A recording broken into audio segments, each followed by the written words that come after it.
standing in a kind of witness box of history in front of you people to say something which may not be very appealing, but I will try to make it as presentable as possible. First of all, I apologize that I will not be speaking in Bengali or even in Hindi. I know only two languages, and that is Urdu is my mother tongue, and English, of course. Let me tell you one thing, that just at a walking distance from here to Fort William, this was the place where Wajid Shah was under house arrest for almost 2 years. I don't think that he would have thought that almost 150 years hence, his own great-great-grandson will be addressing a press conference over here at the release of a book which is going to say something regarding the conspiracy, how Wajid Shah was dethroned by the Britishers and brought to Calcutta. There are a few things that I want to say in this regard. First of all, I don't think that he could have gone to a better place than Calcutta once he had to leave Lucknow. Because Calcutta at that time and to this day remains the cultural capital of the country, apart from being the sports capital also. That is of course one thing. But the other thing is that, you see, Wajid Shah, when he was dethroned by the Britishers and he came to Calcutta, rather he was brought to Calcutta, the trauma that he suffered, he could not recover from it. There is a reason for that. And the reason lies in his very complex personality, as the historian Mr. Bhatnagar has also said. He was a bundle of contradictions. Today, he is known more, I will not use that word, but the fact is that more people know him because of the number of wives that he had than regarding the contribution that he made to Urdu literature and poetry. One thing.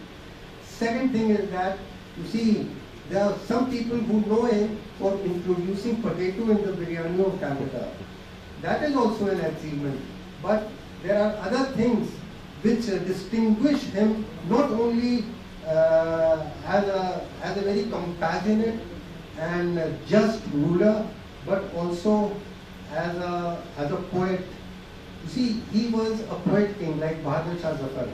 And when he was dethroned, you can imagine when anybody is dethroned or uprooted from a place where he was born, how much he or she feels. Imagine how much a poet will feel when he is uprooted from his place of birth, in which he was so deeply entrenched, and then brought to a place like Calcutta. But he was not actually in Calcutta. He was thrown in a suburb of Calcutta, which was at that time just a huge patch of wilderness. It was to his credit that he tried to recreate Lucknow, a miniature Lucknow in Madhya Pradesh. Now the point is that, you see, what I want to say is that when Wajid Shah came to Calcutta and then he migrated to Lucknow, he must have been speaking the Urdu that was spoken 150 years ago in Lucknow. To be honest, that Urdu is not there anymore. From my childhood, it was my own desire that I will be speaking the language that my great-grandfather brought to Calcutta, and he tried to spread it in Madhya Pradesh. Now, there are people, almost everybody is fond of branded stuff, branded watches, branded cars, branded shirts, branded shoes, and so many other things. I'm also very fond of one branded thing, and that is of speaking branded Urdu. And that branded Urdu, the name of that brand is Lucknow. You understand? I love my language, and I love the language because of which my great-grandfather distinguished himself in the world of letters. I don't think that anybody knows over here, which is no fault of yours.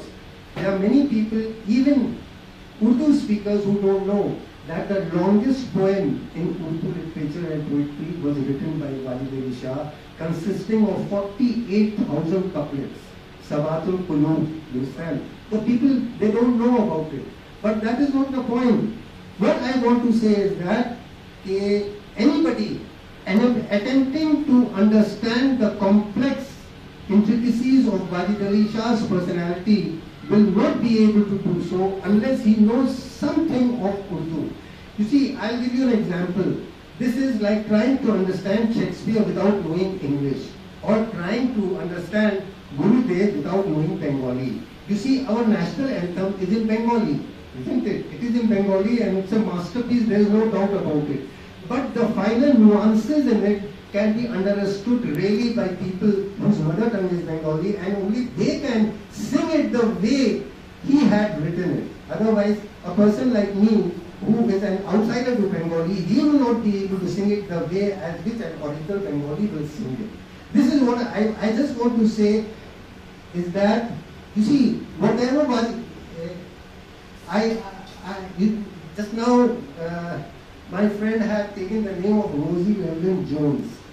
What I want to say is that regarding Wajid Shah, or regarding the history of ours, or even the history of India, will another Britisher come here and tell us what was our history?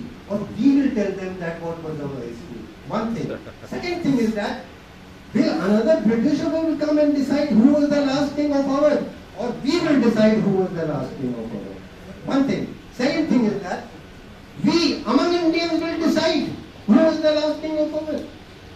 Or Wajid Shah himself will decide what was the history of ours. And let me tell you one thing, whatever I am telling you with complete confidence and authority, that only somebody who knows Urdu at a very high level, at a literary level, he can understand what Wajid Shah has said. And all this has been composed in poetry, it is not in prose.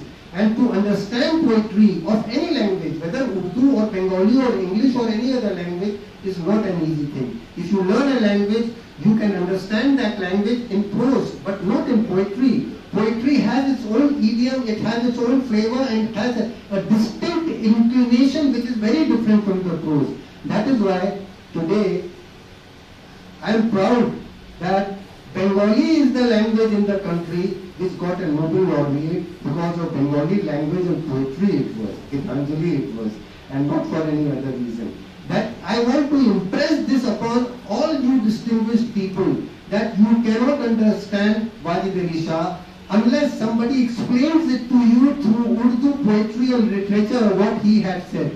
Now, coming to the point, now the title of this book, IshqNama. The title of this book is actually the title of a collection of poems by Wajid Shah, IshqNama. Let me explain it. This IshqNama is actually Ishq and Nama. Ishq, everybody knows, Ishq means love, but a virulent kind of love, a passionate kind of love. That is why they call it Ishq, you understand? And Nama. Nama actually means narration, something which has been written. If you literally translate this IshqNama, then very crudely speaking, you can say that it is a narration of love affairs of Wajid Shah, or a love affair of Wajid Shah, or whatever you may, whichever way you may put it. Now, there are similar words in Urdu which are very close to IshqNama insofar as the suffix is concerned, Nama. And one is Roznama. Roznama means Urdu daily. Then there is Vikalatnama, which you can find out in forts also. Then there is Nama Nigar also in Urdu. Nama Nigar means journalist, somebody, correspondent, who is writing something for a newspaper. That is Nama Nigar. So what I wanted to tell you is that this IshqNama is actually a pure Urdu term, IshqNama, and it contains a consonant, Ishq, Ka. Ka does not exist in any Indian language. It comes from Arabic, you understand? Now coming to it, you see, when I come to it, I think of the great film director Satyajit Ray. I had the good fortune of meeting him and even acting in one of his films. He was very particular about such micro details that I just cannot imagine. I have never seen a person like this. They used to call him Manika, and in Polygon studio I had gone with somebody who had recited Quran in the Shia way of recitation, which is slightly different from the Sunni way of recitation, which I don't know how he came to know about it. Satyajit Ray came to know about it, and he told my father. My father, Dr. M. Kocher, was advising him on the historical facts of Shatranj ke Khiladi. So he asked my father that you please send me somebody who will recite the Quran in the Shia way of recitation. I took that gentleman over there, and when I was standing in the crowd, he came and told me, a small petty person like me, he came and told me, Irfan, would you like to join me on the sets? I said, sir, what you are saying, it is my enormous good fortune that I will be over there. And then I went and joined, and I am there in the film for 2-3 minutes. But what I want to say is that Sanjeev Kumar was there, and Saeed Jafri was there on the sets of Shatranj ke Khiladi. And he was telling Saeed Jafri has his background from Lucknow. He was instructing Saeed Jafri, I was standing very close to them, he was instructing him that you please tell Sanjeev Kumar to speak Urdu in the Lucknowi dialect. You understand? Very strange this is. And he was instructing him that you should speak like this and speak like that. There was a name, Roshan Mirza. You understand? So he was Roshan Mirza, Sanjeev Kumar was saying in the Gujarati way of speaking. So Saeed Jafri and Satyajit Ray, Manik Bhai, they used to call him. He told him that you please tell him that he is not speaking the Urdu dialect.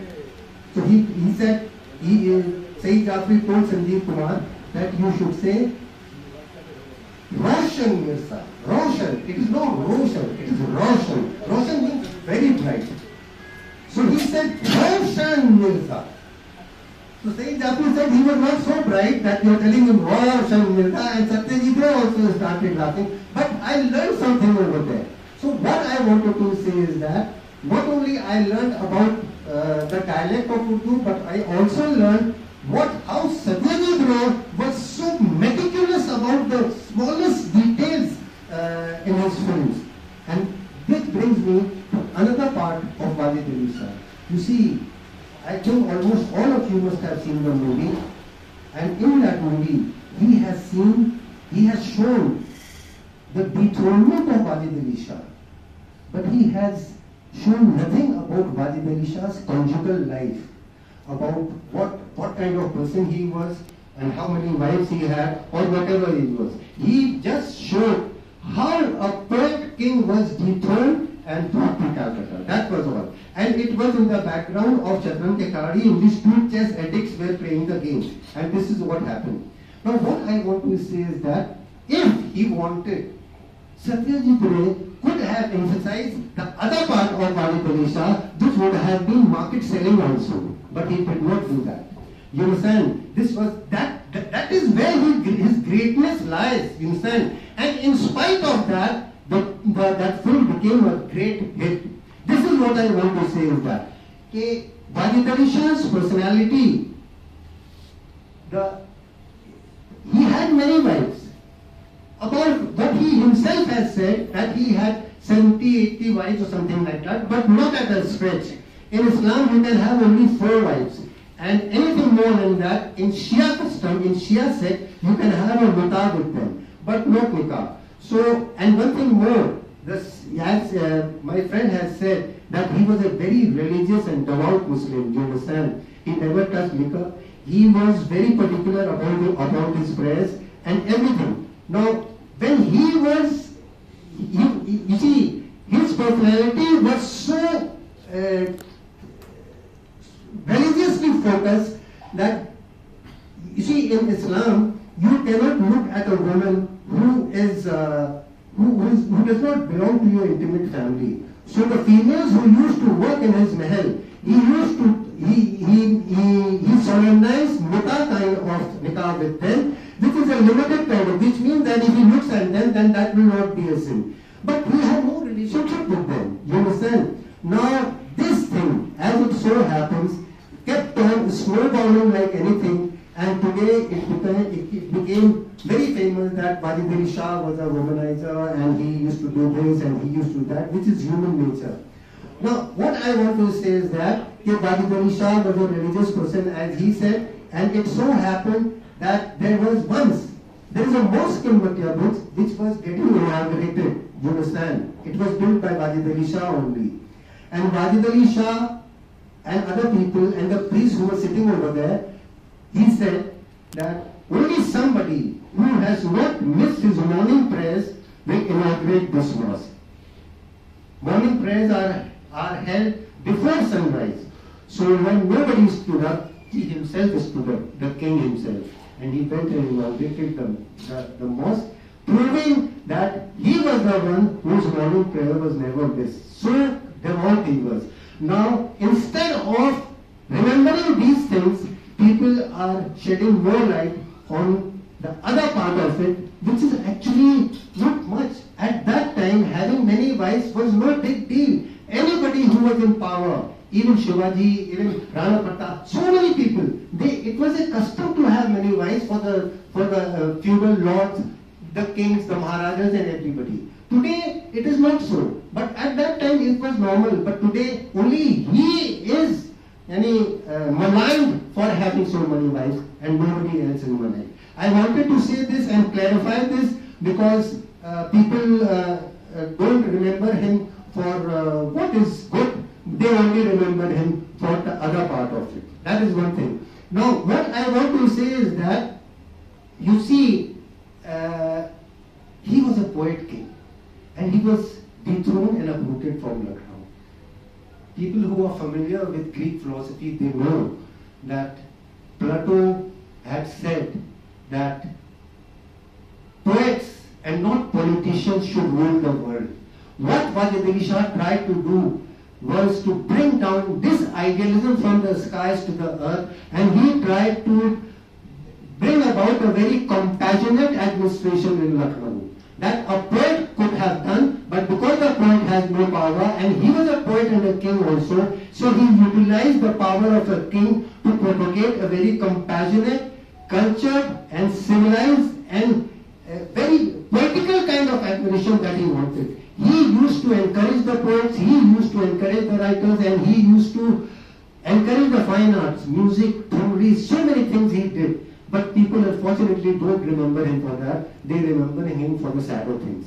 What I want to say is that he could not have gone to a better place than Calcutta after getting uprooted from Lucknow. Now there was another school of Urdu that was in Delhi, where another poet king was uprooted, and that was Bahadur Shah Zafar, and he was sent to Rangoon. During I am in sports and billiards and snooker, and I keep on traveling at home and abroad. I went to Myanmar, and in Rangoon, when I went to the mausoleum of Bahadur Shah Zafar, I was in tears, I can tell you. You see, his grave was very low-lying, and all the walls of his grave were splattered with his poetry. That was the unfortunate one. Now here, in Madhya, it is not so. He has a majestic place to rest in, and you see, in this book, my friend, he has tried to remove some of the dirt that has been thrown on Wajid Shah, and that is why its name is IshqNama. It was a kind of conspiracy by the Britishers to get him a bad name and get him dethroned. You understand? Now, coming to the end of it, what I want to say is that there was one more book like this. Recently it came out, Murder at a Mushaira. You understand? It came out in Urdu and it picturizes Mirza Ghalib. You understand? Another poet and in another city. It's a tale of two sad poet kings and two sad cities, Lucknow and Delhi. The end of it was in favor of Wajid Shah here in Calcutta. In Matyabuz, I don't know how many of you have gone to Matyabuz and seen his mausoleum, which is now looking better and better every day. But there is one more thing I want to rectify. Wajid Ali Shah's, my father, Dr. Kauka Kadar, he advised Satya Bikre on the historical facts of Shatranj ke Khiladi. He was the last word on Wajid Ali Shah. He devoted his whole life in discovering things about Wajid Ali Shah. And he has written in his thesis on Wajid Ali Shah, for which he got his doctorate from Aligarh Muslim University, that Wajid Ali Shah was born on 19th July 1823, not 22. You understand? Now, Britishers have said that it is 22. I am not saying that, because I am a trustee in Matyabuj of that distinguished place. We will be having celebration of Wajid Ali Shah for his 200th birth anniversary, and we will be doing it. Of course, we will include this 2022 also. The date of birth is 19th July, and we will be having celebrations in a very big way. We will be calling personalities from all over the country, especially those who have put the Britishers in their proper place. That is Shashi Tharoor also, one of them. He has said that they have looted India like anything, the Britishers. They took away not only Koholo, everything from here, and they left it in disgust, and they were forced to leave it. It was in dire strait, the whole country. Anyway, that is his job, and he is doing it very well. What I want to say is that regarding this celebrations of Wajid Ali Shah's 200th birth anniversary, they will be having not only his celebration, but the celebration of Begum remains unhonored in the place where her own son is buried, and I, myself, my sister and my brother, we are all direct descendants of not only Wajid Ali Shah, but Begum Hazrat Mahal. So we are actually from the freedom fighters, line of descendants of Wajid Ali Shah.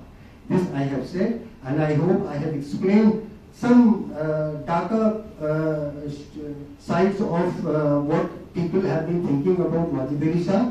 I just want you to remember one thing, that Wajid Ali Shah's contribution not only to Calcutta's cultural scene, but also to Urdu poetry is much greater than just contributing the potato in the biryani. Okay, thank you very much. Thank you, sir. Thank you, Sahebzada Irfan Ali Mirza, for his elegant speech.